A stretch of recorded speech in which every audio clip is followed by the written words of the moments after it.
My name is Terry Davis. I grew up around here and I started out as a kid just like each and every one of you guys did.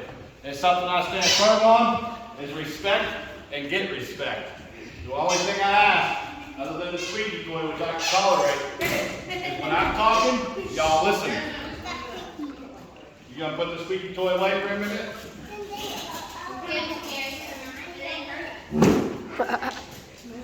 So the reason I wanted to come here and talk to all of you guys is because I've been watching what's going on up here, and I've been watching what Rick's put on for you guys, and I saw a golden opportunity to tell you guys a little bit about where I came from and where I ended up at 41 years old in life.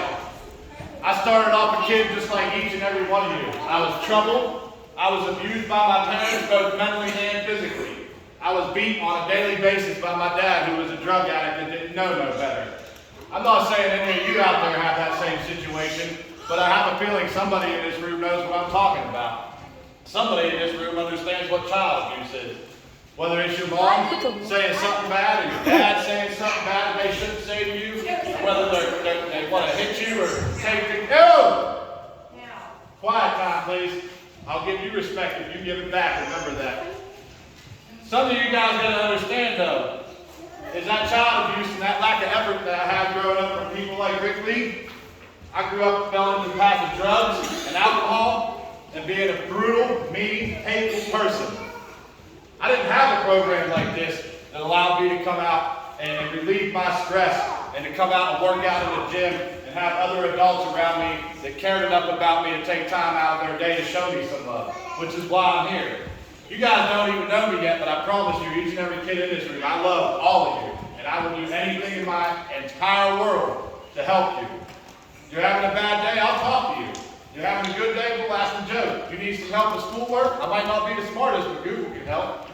Yeah, I knew somebody didn't find that funny. You must cheat on tests with Google, huh? Got him! Arizona. Stop. Michael. Michael, Get up. you know I'll call you out first, bro. So, Riker. about 15 years ago, now let me go back. When I was 9 years old, my own mom looked at me and told me I was a mistake and she wished she was dead. That's child abuse. That started me on a life where I started getting mentally and verbally and physically abused on a daily basis. Through my teenage years, I didn't pay attention in school. I failed a couple times. I didn't go to school. I started on drugs at an early age. Everybody in here knows what drugs are. They're all over the place. The biggest thing that I had to overcome when I became an adult was the fact that all that stuff that I carried with me when I was a kid carried with me into my adult life. I was 34 years old when I finally got clean. When I finally decided to make moves and do the next thing so that I could be a successful adult. All of you have that same opportunity. Every time you come into this gym, every time you wake up in the morning, every time you go to school, you have the same opportunity as I did to go and be a better you. I don't want to be better than anybody in this room. I don't want to be better than Rick. I don't want to be better than Mike. I don't want to be better than Michael or any of you guys. You know who I want to be better than? I want to be a better version of who I was yesterday. And that's what each and every one of you should strive to do every single day of your life, is to be a better version today than what you were yesterday. I've been to prison. I've been beat up. I've been stabbed. I've been in mental hospitals, all for the simple fact that I didn't choose to be a better version of me. I fell into a path of people that wanted to be tough guys and bullies. And I got bullied as a kid. Somebody take these. I forgot I had them still. I was bullied as a kid. Therefore, the older I got, the madder I got. The more hatred I had for people. I didn't believe nothing in this life was going to be good for me, ever. Until one day, I woke up and I realized all I can do is be a better version of me. When I decided to be a better version of me, I looked back at the life that I had, and I realized I lived a pretty rough life. There was times where I should be dead. There was times where I hurt people around me. And I'm not just talking about people from my drug days. I hurt my family, I hurt my friends, I hurt my own kids. My kids will tell you now, I'm a whole different version of a dad than they ever thought that I could be, because I straightened my life up and I started reaching out to people and I started asking for help on days I was struggling. I didn't just sit back and let the things bother me that had bothered me for so long. I see struggle in some of you guys' faces, and I understand the struggle because, remember, I was a kid once too. We got some teenagers in here, and you guys wholeheartedly are at a stage in your life right now where only you can make a better you. Rick can't make you better. I can't make you better. Kayla can't make you better. Only you can make you better. What we can do is help you to make you get better. When I was 34 years old, I was looking at a life sentence in prison. In the state of West Virginia, that's 15 years, minimum, in a maximum security prison. When I was 24 years old, I did 18 months in a level 5 maximum security prison. They brought me my food. They told me when I was going to eat. They told me when I could go exercise. They told me when to shower. They told me where I was going to live. None of y'all want that. None of y'all want that life. When I was a teenager, Lincoln Detention Center right over the hill, Samaritan House, those were my two most visited places, and I didn't get to go home very often.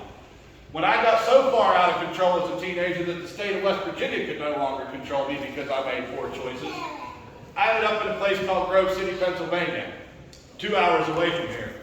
So I went from a part of my life to where my family could come see me every day to where now they can only see me twice a month on weekends because I made bad choices to not be a better me.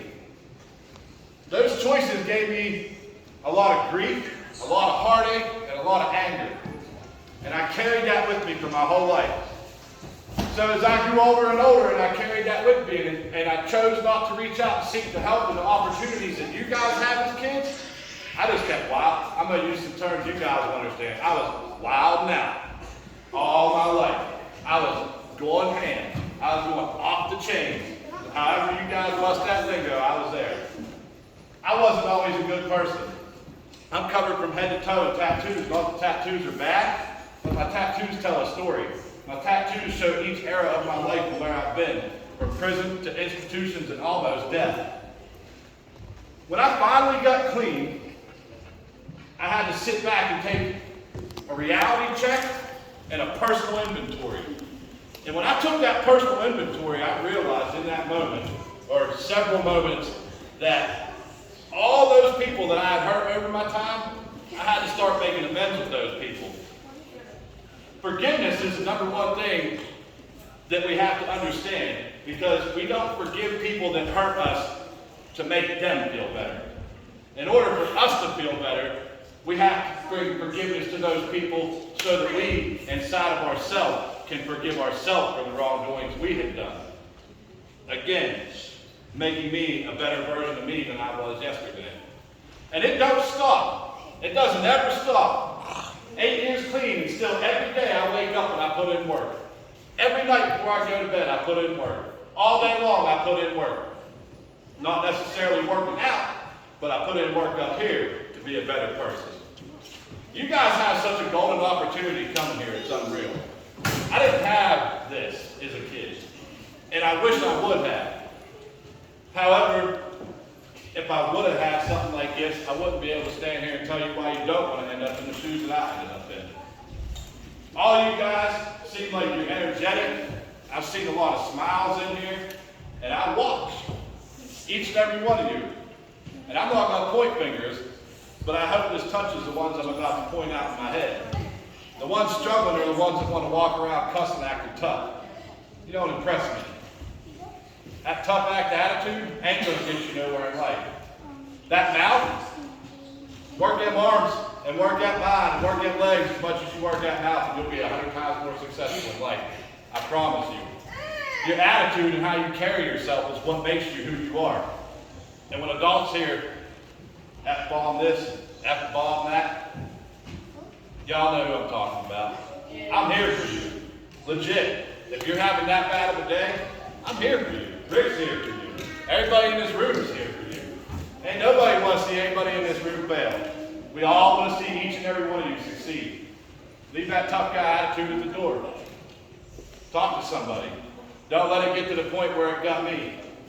Because everybody in this room has some options.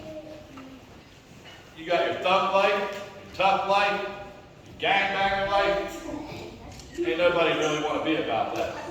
I'm telling you. I laid in the hospital bed for 7 days after I played the gangbanger leg because somebody decided they was going to cut me up and try to kill me because I was a tough guy dropping F-bombs. This is real talk. I ain't sugarcoating nothing for nobody in here. These streets ain't no joke. Not one bit are these streets a joke. You guys are all here for a reason, and that reason is you yourself. It's not because of Rick. Y'all are just lucky enough Rick has this place for you. And y'all are lucky enough Rick takes his time to put this on for you guys. I promise you, changing your thought process and thinking, man, do I want to be tough in the books at school, or do I want to be tough in the streets? Streets ain't going to make you successful. The only thing you'll succeed in the streets is having a successful life behind bars. Jails, institutions, and death are the three options you have if you want to live that tough guy life like I did. And I've been to all three of them. Jails, institutions, and darn near death. And ain't nobody want to see anybody in this room on that path. So I'm going to close it with this. And I want you all to repeat this. Be a better me than I was yesterday.